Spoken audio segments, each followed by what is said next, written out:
Hai, kami dari kelompok kawasan Karibia. Di sini kami akan ngejelasin sejarah kawasan Karibia dari awal kolonial, pasca kolonial, sampai dari abad ke-20 hingga ke abad 21 atau masa sekarang.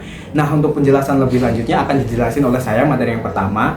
Yang pertama itu sejarah kawasan Karibia di era kolonial. Nah, perlu teman-teman ketahui bahwasanya Karibia itu merupakan kawasan di benua Amerika pertama yang menjadi titik ekspansi bangsa Eropa itu sejak kedatangan Christopher Columbus di Amerika tahun 1492. Nah, Kepulauan Antilles ini berfungsi sebagai laboratorium bagi bangsa-bangsa Eropa atau tempat berlangsungnya percobaan sistem ekonomi yang bergantung pada tenaga kerja paksa ataupun budak dari Afrika.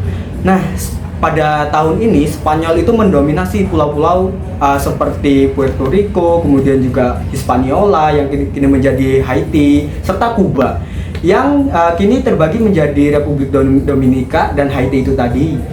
Sementara itu pulau-pulau kecil di Antilles itu menjadi incaran dan komoditas dari bangsa kolonial lain seperti Inggris, Prancis, juga Belanda yang berusaha merebut jalur perdagangan dan posisi strategis di Laut Karibia.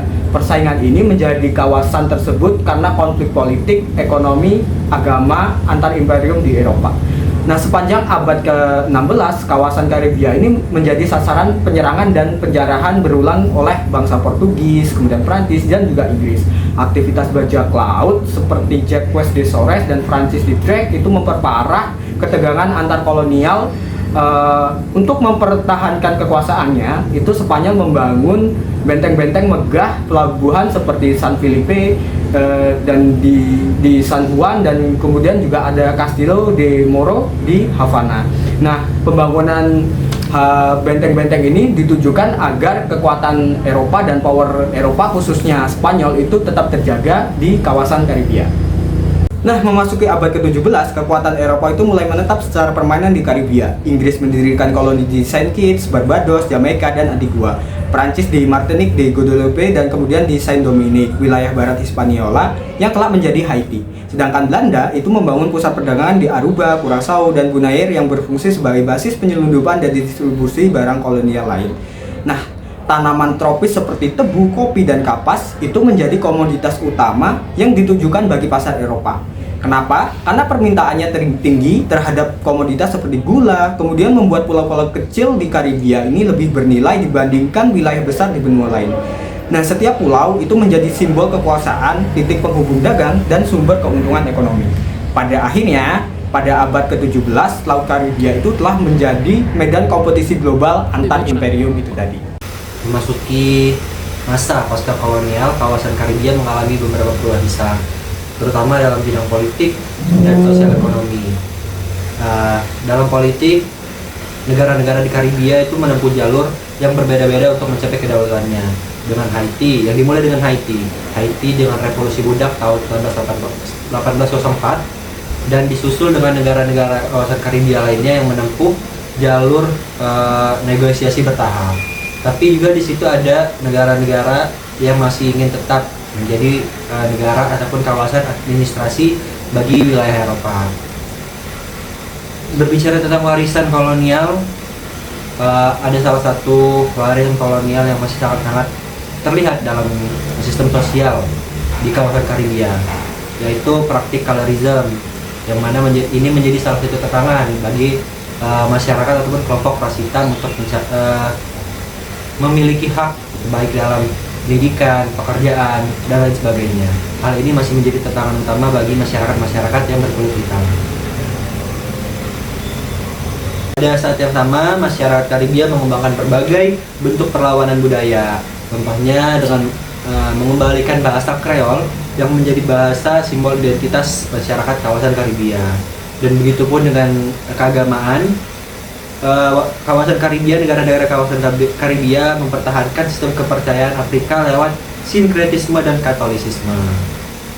Sejak tahun 1800-an, negara-negara di Kepulauan Karibia mulai melakukan yang namanya revolusi, khususnya Haiti. Pada 1804, Haiti melakukan revolusi, dan negara-negara kolonialisme seperti Prancis, Inggris, dan juga Amerika mulai tersingkir oleh kemerdekaan yang atau perlawanan yang dilakukan oleh negara-negara di Karibia, khususnya di Haiti. Dan untuk selanjutnya memasuki tahun 1900-an, yang mana sudah banyak beberapa negara yang mulai merdeka, namun gejolak atau krisis mulai berdatangan, seperti isu sosial, yaitu isu tentang perbudakan yang masih ditinggalkan oleh negara kolonialisme, dan juga masalah krisis pangan yang terjadi secara besar-besaran dan membuat beberapa negara Karibia sulit untuk survive atau bertahan. Pasca Perang Dunia Kedua, banyak negara yang mulai muncul sebagai negara pendatang baru, di mana mereka mulai mendeklarasikan kemerdekaan mereka, seperti Trinidad dan Tobago. Dan setelah krisis yang terjadi pada Cold War atau Perang Dingin, di mana di situ terjadi krisis misil Kuba, negara-negara di kawasan Karibia menjadi letak perebutan pengaruh antara Uni Soviet dan juga Amerika Serikat. Dan setelahnya, pasca era 2000-an, banyak adanya terjadi pergeseran geopolitik, di mana awalnya negara-negara di Karibia yang lebih pro terhadap Amerika Serikat atau lebih sering berinteraksi, mengadakan kerjasama, dan juga negara-negara seperti Kuba yang lebih condong ke Uni Soviet mengalami pergeseran. Namun negara-negara yang lebih cenderung kooperatif dengan negara pendatang baru yang hegemonik baru, yaitu Tiongkok, yaitu adalah Brazil, Venezuela, dan juga Kolombia. Jadi intinya dari sejarah 1800-an dan hingga saat ini banyak terjadi gejolak geopolitik yang terjadi di Karibia. Mulai ada pergeseran kekuatan dan juga pengaruh yang berrotasi, hingga terjadinya sekutu-sekutu atau kerjasama baru yang beraliansi dengan negara yang berbeda. Salah satunya sekarang negara-negara tersebut lebih berorientasi ke negara Asia Timur, yaitu Tiongkok. Terima kasih.